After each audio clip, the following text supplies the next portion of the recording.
Parce que là, le problème des chrétiens, c'est qu'ils veulent demander encore et encore, alors qu'ils ne donnent même pas. Les gens ne donnent plus. Les gens ne donnent plus. Sinon, quand ils donnent, c'est en ronchonnant, en murmurant.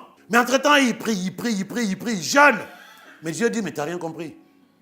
Il y a des principes. Et ces principes, toi, tu ne les respectes pas. Voilà comment les gens passent des nuits dans les églises. Veiller des prières afin que Dieu ouvre les portes. Mais les portes sont déjà ouvertes en Jésus-Christ, ma soeur. C'est déjà ouvert. Sauf qu'il te reste, toi, de se dire, ok, ça fonctionne comment? Ah, d'accord. Ce n'est pas combien tu donnes. Ce n'est pas combien tu donnes. Ce n'est pas combien tu donnes. Non. C'est comment donnes-tu. C'est ça qui est plus important pour Dieu. Dans notre culture, l'intérêt est roi. On est égoïste naturellement. Même avec Dieu, on est égoïste. Alors que tout vient de lui. C'est marrant. C'est étonnant. Tu dis bien que tout vient de Dieu. Mais quand tu lui donnes, mais il faut qu'on te supplie. Même quand tu donnes, tu es énervé. Mais tu ne peux même pas bénir à cause de ça. Tu peux faire de sémences de 24 heures, 10 000 euros. Mais si tu donnes en colère, tu n'auras rien. Je te donne. Toi, tu fais quoi? Mais oui, mais voilà. Puisque tu n'as plus, je te donne encore. Tu fais quoi? Et qu'est-ce que tu fais? Est-ce que tu as un temps où tu n'as pas? Non. Tu as toujours quelque chose parce que tu as toujours cette capacité de donner. Mais si tu attends. Si tu ne donnes plus, tes mains sont remplies. Est-ce que je te donne encore? Non. Mais puisque tu donnes, Dieu dit, ah, c'est un instrument de bénédiction. Voilà. C'est dans ce sens-là. Est-ce que quelqu'un me suit? Évidemment, lui aussi, ben, il doit donner. C'est comme ça que ça fonctionne. Nous sommes des vases communicants les uns les autres. Nos bénédictions ne sont pas pour nous, mais c'est pour que Dieu se glorifie dans la vie de ceux qui sont autour de nous.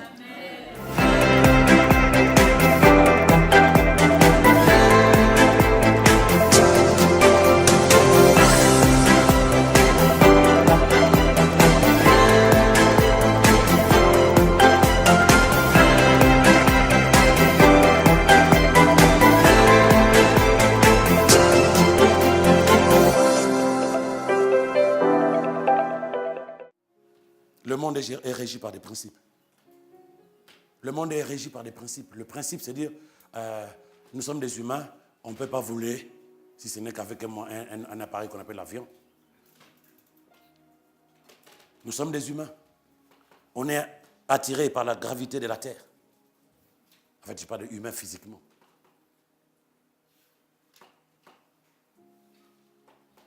Il y a des principes. Et ces principes, même si les gens les appellent aujourd'hui des principes universels ou de lois universelles, la vérité c'est que c'est des principes divins. Parce que c'est Dieu qui a créé l'univers. Il a mis en place des principes, comment doivent fonctionner les choses autour de toi et comment doit fonctionner ta propre vie toi-même. Des principes. Tu sèmes, tu moissonnes. Tu ne sèmes pas, tu ne moissonneras pas. Sinon tu vas braquer, tu vas voler, tu vas mentir. Tu donnes, tu reçois. Tu ne donnes pas, tu ne recevras rien.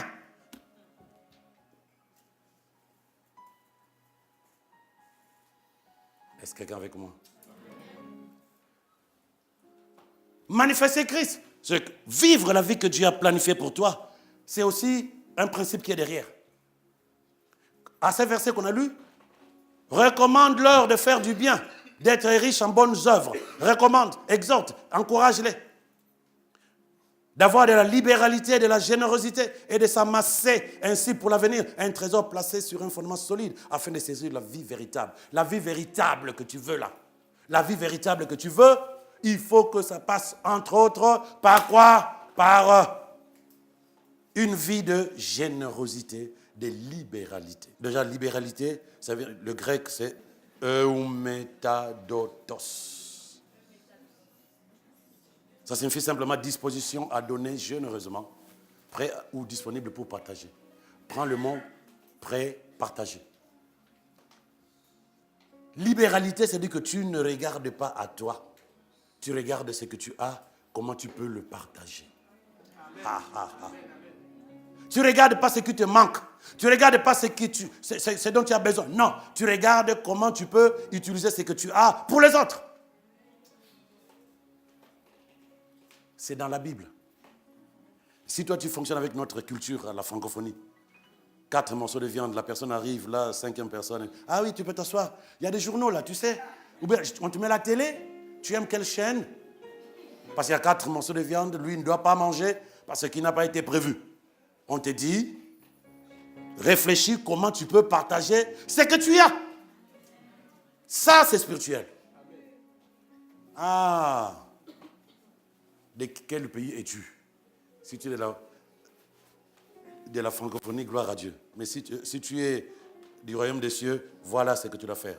Et la générosité, c'est la capacité, ça s'appelle koinonikos. Koinonikos. C'est la capacité à faire des autres des participants à tes biens. Cette capacité de faire des autres participants à tes biens. Ça là, c'est compliqué. Mais c'est aussi un élément capital. Deutéronome 15, 10 nous a dit, donnez généreusement, c'est-à-dire que donnez koinonikos, soyez capables de générer au-dedans de vous, de penser, de partager ce qui vous intéresse, ce que vous avez. Et c'est là votre Dieu, le Seigneur votre Dieu vous bénira. Donc la bénédiction passe aussi par la manière de donner de manière généreuse. Vous bénira dans tout ce que vous ferez et entreprendrez. Il dit donnez généreusement. Il ne dit pas donner tout court. Donner avec l'envie de voir de la joie en face de toi. Tu as déjà vu cette personne qui te partage la nourriture? Tu veux manger?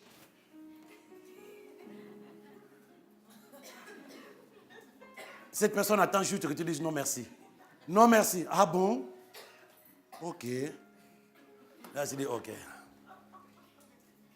Généreusement, tu dis, je ne peux pas manger sans que cette personne à côté de moi me mange.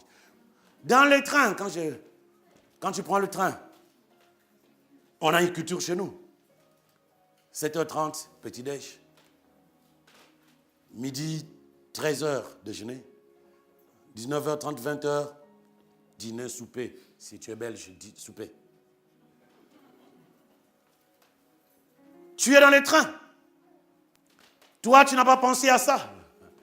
Ou tu as mangé à 15h ton dîner. Je ne sais pas pour quelle raison tu avais une fringale, tu te dis, je mange mon dîner à 15h. Donc à 19h, quand les autres commencent à ouvrir leur tupperware, là, avec cérémonie, solennellement, ils commencent à ouvrir. Tu commences à sentir la bonne odeur de ce qu'il a. Tu sais te dire, ça c'est ça. Ça c'est de la... non. Et tu te dis, ah, on a déjà discuté pendant 2 heures avec cette personne qui est à côté de moi. Il n'y a pas de raison qu'il ne me donne pas son repas. On est déjà ses potes depuis pendant 1 heure. On a parlé, il m'a parlé de ses femmes, de ses enfants, de son travail. Je lui ai parlé de notre église, de ce que je vais faire à Paris. Voilà. Et tu te dis, forcément, elle va me proposer. Et là, tu prépares déjà ton ventre en disant, calmez-vous. Calmez-vous, comment on appelle ces histoires-là? Les intestins, calmez-vous. On a à manger tout à l'heure. Et tu vois la personne qui mange comme si tu n'existais pas. Et qui fait même regarder le hublot à la fenêtre pour voir s'il n'y a rien, il fait nuit. Mais il essaie de... Parce qu'il ne veut pas te regarder de peur de se culpabiliser. Peut-être c'est toi qui as fait ça. Et toi, tu vas l'accuser. Hein? Mais les gens sont égoïstes. Hein? Mais toi, tu allais le donner. Même si tu lui donnais, est-ce que ça allait être de manière généreuse, de manière libérale? Regarde un peu comment toi tu donnes. Est-ce que le mot généreux est à côté de ton donner? Est-ce que le mot libéralité, est derrière, est juste à côté de donner? Je vous raconte une histoire. À l'aéroport, une femme, peut-être que la sœur est ici, on ne sait pas. Elle regarde, son avion était en train d'être... Son avion a été reporté, c'est 1 heure. Elle devait rester encore à l'aéroport pendant 1 heure. Elle s'est dit, qu'est-ce que je vais faire? Ok, j'ai un livre à finir. Ok, j'achète des gâteaux. Et s'achetait des gâteaux. Elle s'est assise sur un banc et elle commence à lire son livre. Donc elle a posé son sac de gâteaux, c'est à côté d'elle. Il y a un monsieur qui vient s'asseoir là, bam. Et qui commence à puiser dans le sac. Donc il commence à puiser dans le sac. Il puise, il mange. Elle aussi, elle se dit, oh, quel sans-gêne celui-là. Il ne demande même pas. Ok, bah, bon, c'est pas grave. C'est avec les gens d'aujourd'hui. Elle aussi mange. Elle mange. Donc le monsieur prend un beignet, elle aussi prend un beignet. Et personne ne demande à l'autre, mais qu'est-ce que tu fais? Et il restait un beignet à l'intérieur. La dame dit, j'espère qu'il n'aura pas le toupet de prendre ce qui me reste là. Ce sont mes beignets quand même. Mais manque de bol. Le monsieur rentre la main dans le petit sac, il dit, oh, il reste un seul. Il sort le beignet, il coupe en deux, il dit, madame, s'il vous plaît.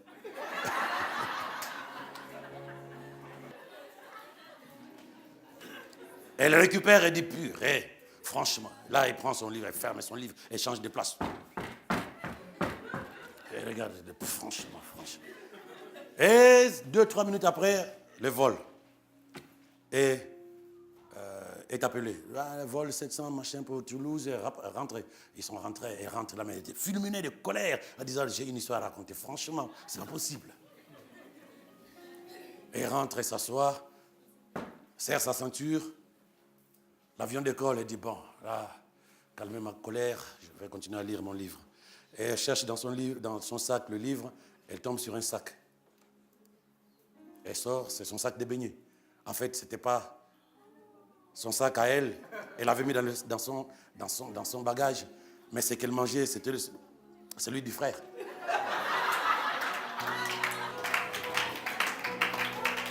Elle n'a jamais mangé ses beignets. Elle mangeait les beignets de l'autre. Mais c'est elle qui s'énervait. Alors, quand tu te réveilles le matin, tu te dis, c'est que je suis en train de manger là. C'est à moi ou c'est pour les autres? À quel moment tu te dis, mais purée. Elle mangeait les beignets de l'autre. Elle pensait que c'était ses beignets. Elle n'était pas contente. Parce que l'état d'esprit qu'elle avait, parce que c'est avant, je vous fais comprendre pourquoi elle a mis ça dans son sac, parce qu'elle pensait qu'elle démarrait et partait. Non, mais elle met dans son sac et mange les beignets de l'autre. Et pendant qu'elle mangeait, le monsieur à côté n'a rien dit. Le monsieur s'est dit, elle galère la femme là. Je vais l'aider. Toi, quand tu poses un acte, c'est pour qu'on voit que tu as posé l'acte. Ou parce que tu estimes que tu peux partager ce que tu as. Pas des surplus, mais ce que tu as de meilleur à l'autre qui n'a pas la même chose. Ce n'est pas le surplus qu'on te demande. Mais ce que toi tu as, c'est quoi? Donner généreusement, c'est avoir la capacité de penser faire des autres personnes à côté de moi, de participer à mes biens. Je partage avec toi, je suis heureux parce que tu manges avec moi. Mais la culture d'aujourd'hui, surtout chez nous en francophonie, c'est difficile. Moi, quand je travaillais encore, on avait des clés pour la machine à café. Je ne sais pas s'il y a des gens qui connaissent ces clés-là. Où tu rentrais qu'on appelle ça, de jetons.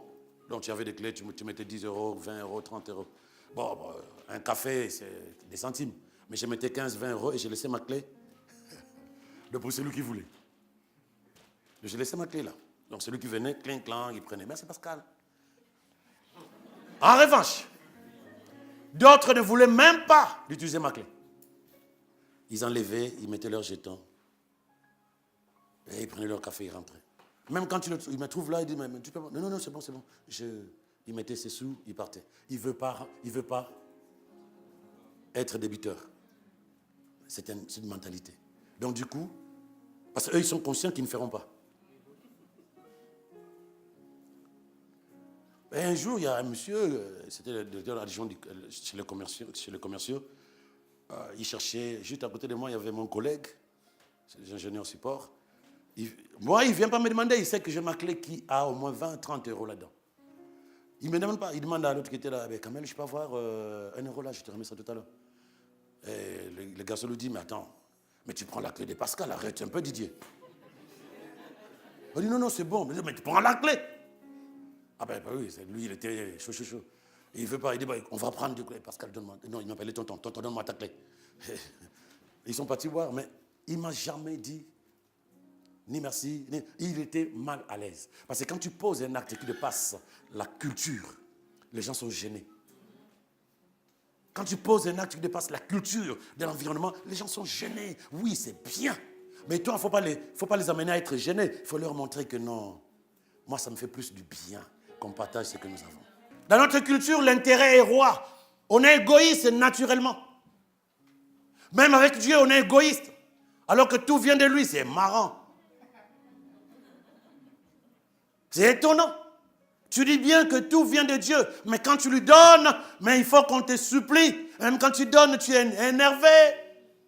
Mais tu ne peux même pas bénir à cause de ça. Tu peux faire de sémences de 24 heures, 10 000 euros, mais si tu donnes en colère, tu n'auras rien.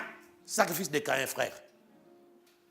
Tu peux te lever parce qu'il y a un pasteur qui dit, je vois que fais la sémence. Non, tu vas là-bas dire, mais je n'ai que ça. Rien que ça, c'est trop tard déjà. Je ne pense pas que Caïn a donné une offrande mauvaise à Dieu. C'est son cœur qui n'était pas bien. Il avait des belles, qu'on appelle ça, des belles pommes de terre. Je ne sais pas qu'est-ce qu'il a offert à Dieu. Mais son cœur disait, purée, mais franchement, ça, je vendais. Je trouvais j'allais avoir moi 10 000 euros là-dessus. Mais bon, cette histoire-là de Dieu encore, allez, on y va. Il a fait la même chose que nous faisons quand nous prions. Il a fait la même chose que nous faisons quand nous louons Dieu. Il a fait la même chose que nous faisons quand nous donnons nos offrandes. Il a fait la même chose que nous faisons quand nous faisons notre PNC, projet Nouveau Campus. Mais la fumée lui est restée, alors que la fumée de son frère est montée. Pour la simple raison que son cœur, la bonne attitude n'y était pas. Il n'a pas donné avec libéralité, avec un cœur joyeux. Non, il n'a pas fait. Qu'est-ce que tu veux avoir si tu ne respectes pas les principes qui sont derrière un acte qui te bénit? Est-ce que tu peux recevoir le frère X chez toi en attendant combien de jours? Je pense 2 semaines. Ah oui, parce que moi, j'aime pas trop. Tu sais, moi, j'aime pas trop rester avec les gens. Amen. Sois béni. Mais à ta manière. Est-ce que tu as de l'huile chez toi? Oui, j'ai un bidon de 5 litres. Pourquoi? Parce que la sœur Y n'a pas d'huile chez elle, juste pour faire du riz. Elle n'a pas d'huile. Ah bon? Mais elle devait penser à ça. Mais elle a acheté du riz, elle devait penser aussi à l'huile. Mais bon, comme Dieu dit, il faut donner. Non, tu ne donnes pas là. Tu ne donnes pas là. Tu as de l'huile? Oui, j'en ai. Voilà. La veuve de Sarepta, mes amis. La veuve de Sarepta. Cette veuve n'avait qu'un bol de farine et un peu d'huile. Le prophète arrive en disant, tu as mangé? Il dit, non, je n'ai qu'un peu de farine, un peu d'huile pour moi et mon fils. On va finir à manger ça et on attend la mort comme tous les autres qui sont morts de faim. Et le prophète lui dit, fais-moi manger avec ça. Fais ça. Toi, tu dirais quoi? Voilà un serviteur de Dieu qui n'a même pas pitié d'une pauvre veuve. Je n'ai que ça et puis il vient que je fasse à manger. Franchement, les pasteurs d'aujourd'hui. Oui, les pasteurs d'aujourd'hui. Ils prennent tout, même jusque-là, les peu que j'ai. Mais il s'est dit, ok, de toute façon, que je mange pas, je mourrai. Alors, laissons là. Elle a fait à manger. Et c'est à cause de cet acte libéral que le Seigneur a rempli sa maison de farine et d'huile.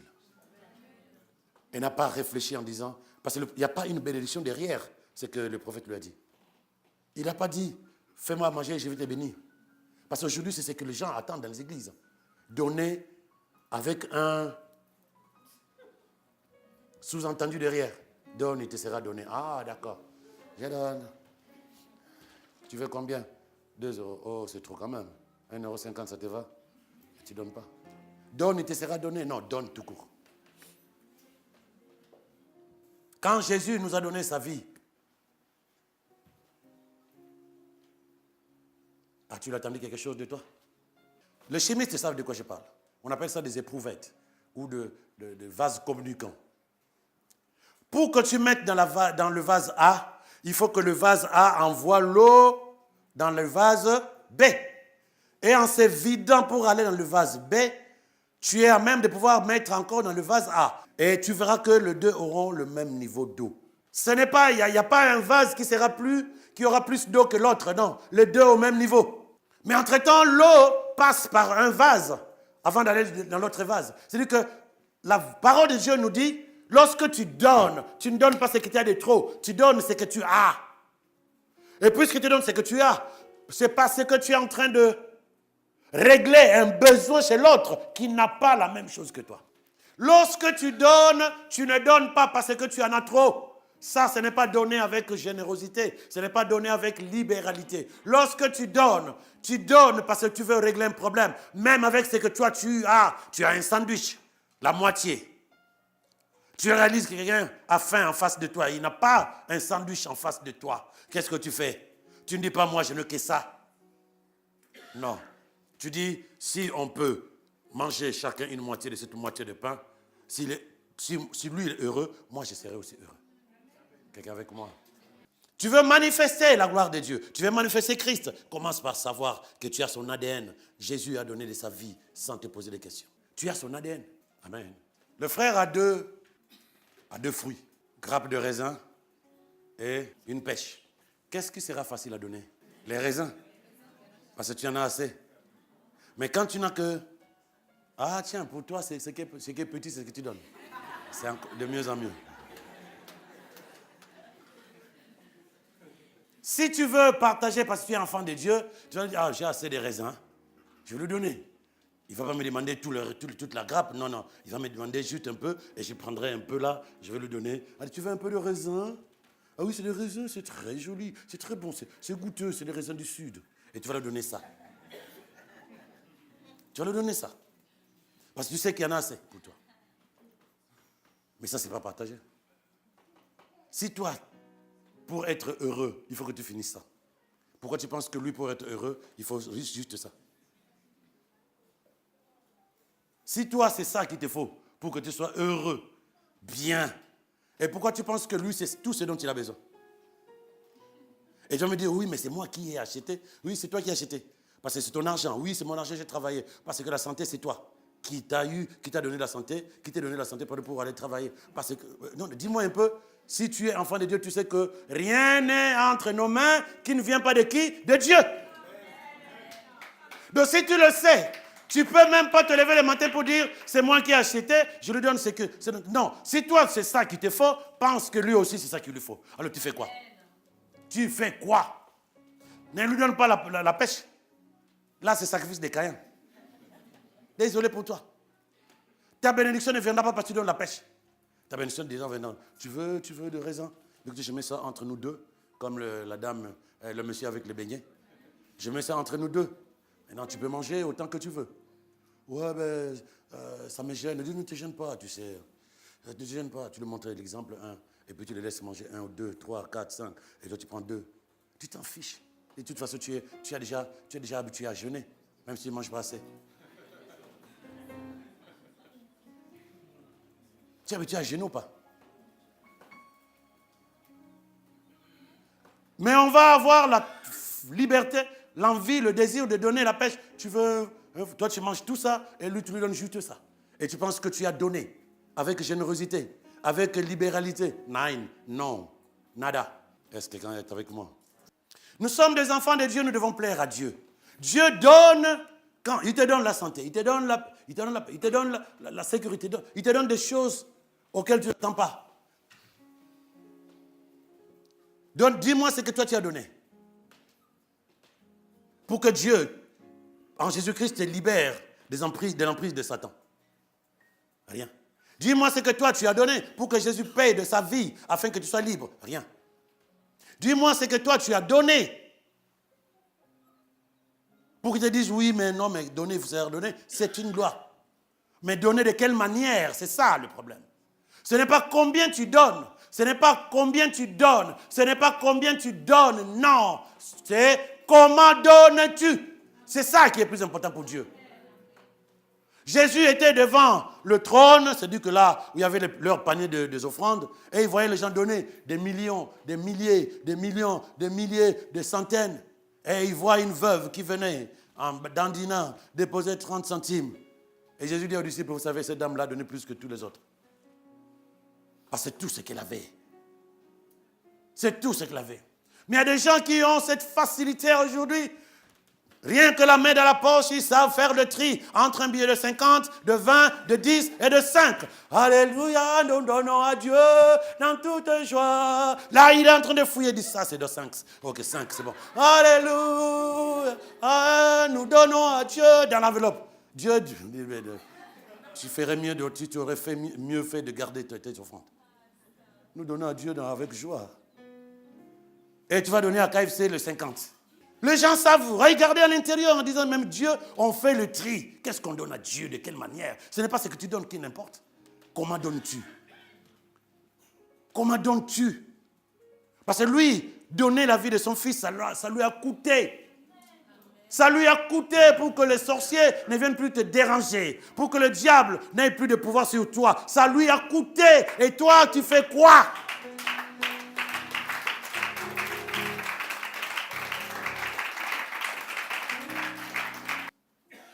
2 Corinthiens 9, versets 7 à 11. On peut le lire ensemble. On y va, 1, 2, 3, go. Que chacun donne qu'il a dans son cœur. Comment? Et encore? Car Dieu... On s'arrête d'abord là. Que chacun décide. On ne t'impose rien. Mais Dieu aime ceux qui donnent avec joie. 1, comment donnes-tu? Non. Qu'est-ce que tu donnes? 2, comment? Si c'est en contradiction avec toi-même, en disant, bon, si je ne donne pas les gens à côté de moi, vont voir que je... Ou bien tu attends qu'on te donne un cadeau derrière. Donne et tu seras donné. Ouais. Donne en 24 heures, tu vas être plus riche qu'avant-hier. Ouais. Mais donne juste. Donne juste, sans rien attendre en retour. Donne juste. Ne regarde pas si tu as des raisins ou une pêche. Non. Qu'est-ce que tu as? Donne ce que toi tu estimes bon pour toi à l'autre. Sinon, partagez-vous ce que toi tu estimes bon pour toi. Partagez-vous. Partagez-vous ce que toi tu estimes bon pour toi. Il a résolu en son cœur. Personne ne l'a obligé. Dans mon cœur, je décide de. Sans tristesse, en disant finalement, si je donne ça, que je vais faire. Tu as pris des engagements pour le PNC. Gloire à Dieu. N'attends rien. Parce que tu sais que je le fais pour le service des œuvres de Dieu. Dieu a mis l'argent dans mes mains afin que des personnes soient sauvées au travers de mes actions. Là, je te parle, tu m'écoutes. Parce qu'il y a quelqu'un qui a mis ce qu'il avait de finances pour qu'on achète le micro que j'utilise. Si toi, tu réfléchis que tout doit être nickel, mais que tu ne participes pas, c'est étonnant quand même. Tu veux manger à la maison, mais tu ne contribues même pas. Il y a à manger? Non. Comment ça? Comment ça? Ça fait 2 jours qu'on n'a rien à manger. Je dis, mais oui. Mais on croyait que nous étions une famille et que quand les autres n'ont pas, toi tu donnes. Avec joie, sans contrainte. Combien de relations se sont détruites dans la vie chez des étudiants? Et tu habitais chez qui? J'ai habité chez Pierrette. Maintenant, je suis chez Jacqueline. Mais pour quelle raison? Mais on ne s'est pas compris. Mais quand tu demandes à Jacqueline qu'est-ce qui s'est passé? Mais elle ne veut pas contribuer. Maintenant, il a l'argent. Hein? Les deux ont tort. Parce que Jacqueline ou l'autre ne sait pas que je suis dans une famille, je participe, et que moi, je ne veux pas te garder chez moi parce que tu contribues. Non, parce que je suis heureux qu'on mange la même chose, c'est dont on dispose. Quand je galère, si tu n'as rien, même si tu n'as rien, c'est toi qui dois être conscient que je suis en communauté et que je dois investir, je dois participer, pas par contrainte ni par tristesse. Non, je me dis, c'est ma famille. J'ai 100 €, j'achète, je ne sais pas quoi là, j'ai 10 €, j'achète je ne sais pas quoi. Voilà, ça c'est moi qui m'engage parce que je sais que je suis dans la famille. On ne doit pas m'imposer. Dieu dit, la Bible dit, lorsque tu donnes sans contrainte, sans tristesse, avec joie, Dieu peut te combler. C'est pourquoi je dis, ce n'est pas une promesse. Il dit, moi, je suis heureux de voir des enfants qui marchent selon mes principes, qui marchent selon mon caractère, ma personnalité. Alors, à ce moment-là, je leur donne ce dont ils ont besoin. Et non seulement, possédant toujours en toutes choses de quoi satisfaire tes besoins, mais tu auras aussi en abondance pour tout ce qui est bonne œuvre. Tu vas donner pour les bonnes œuvres. Tu vas avoir pour satisfaire à tes besoins. Et tu auras aussi de quoi satisfaire aux besoins de l'autre. C'est là où j'ai cherché le vase communicant. Toi, tu es rempli d'eau, mais tu envoies de l'autre côté. C'est que tu te vides. Et puisque tu te vides, Dieu va continuer comment? À te remplir. Est-ce que quelqu'un me suit? Le problème des églises, c'est ça, des chrétiens. C'est qu'ils veulent demander encore et encore, alors qu'ils ne donnent même pas.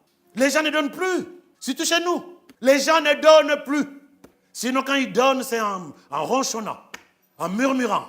Mais entre-temps, ils prient, jeûnent. Mais Dieu dit, mais tu n'as rien compris. Il y a des principes. Et ces principes, toi, tu ne les respectes pas. Voilà comment les gens passent des nuits dans les églises.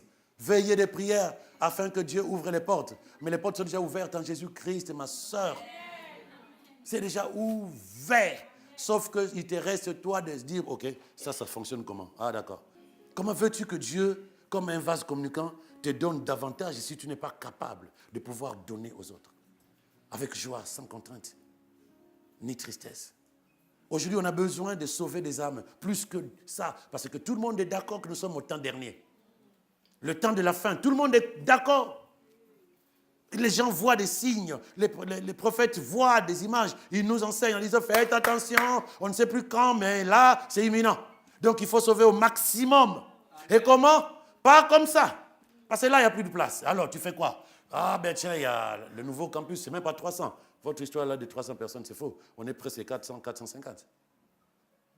Mais pour que ça soit disponible avant les 30, il faut que nous soyons encore plus en train à donner. Mais si toi, tu te dis, ouais, mais quand même, mais comment penses-tu que Dieu va te bénir davantage? Parce que quand tu donnes, ce n'est pas pour quelqu'un, c'est pour les œuvres de Dieu. C'est pour sauver quelqu'un.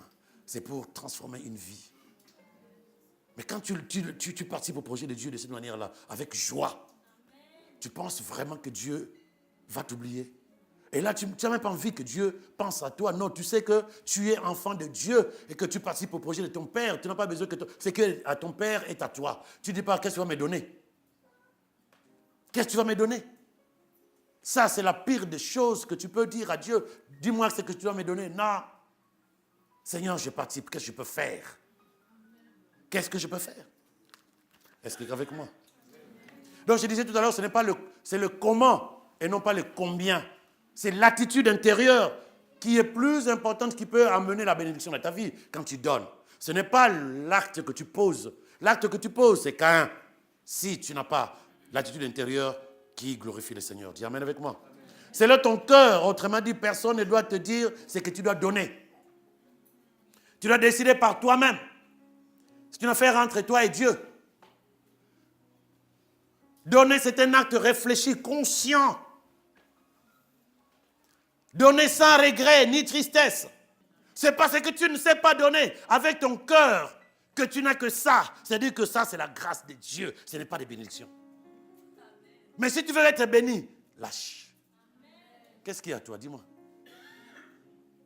Donc, ton argent, quand tu donnes ta dîme, tes offrandes, je prends l'exemple.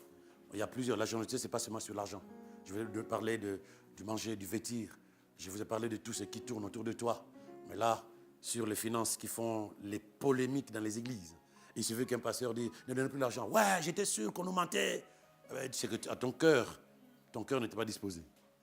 On ne donne plus la dîme. J'étais sûr. Merci, pasteur, que Dieu te bénisse. Non. Il te détruit. Mais ce n'est pas ton cas au nom de Jésus. Parce que toi, tu es enfant de Dieu. La seule chose qui t'intéresse, faire le plaisir de ton Père. Dis amen. Ton argent peut se transformer en bénédiction. Il peut être converti en nourriture pour quelqu'un. Quand nous disons impact pluriel, on se lève le matin, chaque fin du mois, je ne sais pas quand est-ce que, tu amènes des aliments non périssables, c'est ton argent. Mais il y a quelqu'un ici qui aura besoin des pâtes que tu as achetées, de l'huile que tu as achetée, des sardines que tu as achetées. Il y a quelqu'un là, le mercredi, qui venait le chercher. Et toi, tu ne sais pas qui, mais cette personne va dire, quand il va manger, béni sois-tu Seigneur pour la personne qui a participé à ce que je ce repas. Dieu est béni et Dieu te bénit. Dieu te bénit parce que son nom est glorifié à cause de l'acte que toi tu poses. Oui. Ton argent peut être converti en vêtements. Donner avec joie. Donner avec joie, c'est la joie qui doit dominer quand tu donnes et non pas la tristesse, l'inquiétude, l'angoisse de manquer. Je donne, mais qu'est-ce qui va me... Je ne vais pas quoi. C'est quoi la chanson de... Ah bon, il n'y a pas de chansons d'offrande chez nous. Mais il y a des endroits où... Donnez à Jésus avec joie, oh. Donnez à Jésus avec joie, oh. Oh, avec joie. Mais tu te lèves le matin, tu dis avec joie, oh. Et tu vois les frères derrière, devant toi. Oh, avec joie, oh. Oh, avec joie. Tu dis, mes frères, la joie est où? Oh, avec joie. Non! Donnez à Jésus avec joie, oh. Donnez. C'est ça. Mais si ta joie est simulée, il faut qu'on te mette d'abord doux. Oh! Non, tu dois plutôt te dire que j'ai une doux. Acclame ton Dieu. Non, dès qu'on me dit, on va élever la voix, c'est une offrande que tu te fais à Dieu. Offrande de ton adoration. On va élever la voix, c'est une offrande de ta louange. Tu donnes un don. Et non, lèvons-nous pour ceux qui le peuvent, afin que nous apportons les fruits de nos mains à Dieu. Tu dis, yes! Je participe à un projet, je participe à un salut d'une âme, je participe à l'avancement du royaume, je participe, ça me fait plaisir que Dieu me fasse participer à ces projets.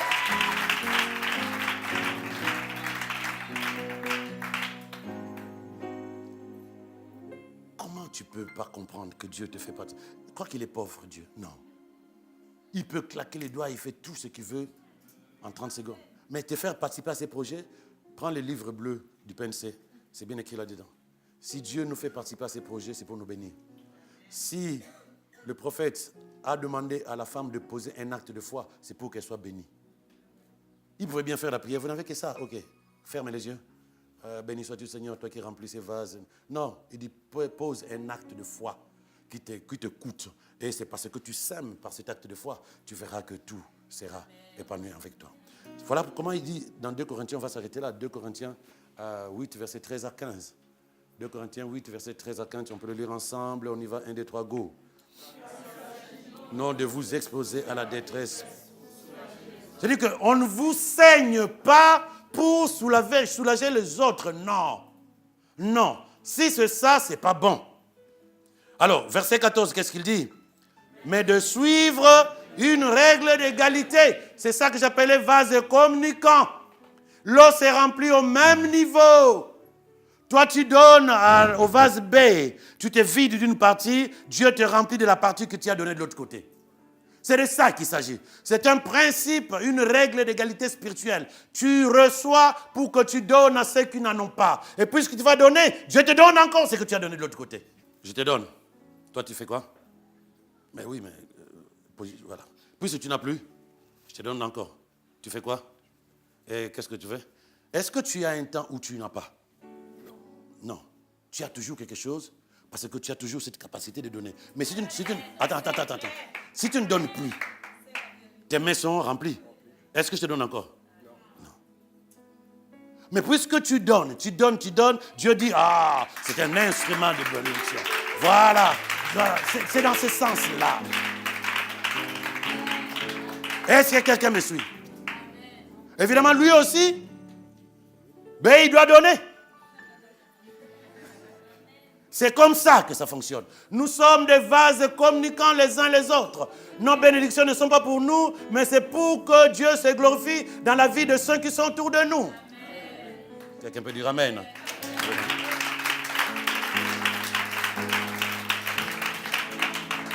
Donc ce n'est pas pour te saigner, mais c'est pour que tu sois un instrument d'égalité spirituelle et humaine.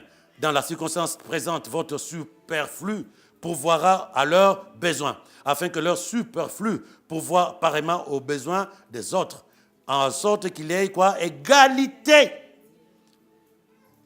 Selon qu'il a écrit, celui qui avait ramassé beaucoup n'avait rien de trop. Pourquoi? Parce que son trop, il a donné aux autres. Et celui qui avait ramassé peu n'a pas manqué. Pourquoi? Parce qu'il a reçu de l'autre qui avait plus. Oh, c'est beau quand tu lis ça comme ça. Il n'y a personne. Ça, c'est la communion. C'est des koinonios. Vous savez d'où ça vient? Koinokos. Qui signifie quoi? Mais vous savez que communion signifie aussi koinokos, koinonia. Koinonia, communion. Avec le Saint-Esprit, koinonia. Avec Jésus, koinonia. C'est-à-dire que c'est lié. Quand tu donnes, tu es en communion. Tu partages. Tu es un avec la personne avec qui tu donnes. Donc, on est ensemble. Donc, quand tu entends on est ensemble, ce n'est pas un slogan. Il faut qu'on soit ensemble spirituellement, physiquement, humainement, dans tout. Quand tu donnes, tu es en communion. Koinonia, koinikos, koinonikos, générosité. Mais koinonia, c'est communion. Même racine de la communion avec le Saint-Esprit, c'est ça. Tu partages. J'amène avec moi. Un superflu, c'est ce qui est de trop. Ce n'est pas forcément nécessaire. Mais la force de ton acte ne doit pas se baser sur le superflu. La force de ton acte, c'est sur ce qui est important pour toi. Je ne sais pas si quelqu'un me comprend. Ton acte doit se poser sur ce qui est important pour toi, non pas sur ce qui est superflu.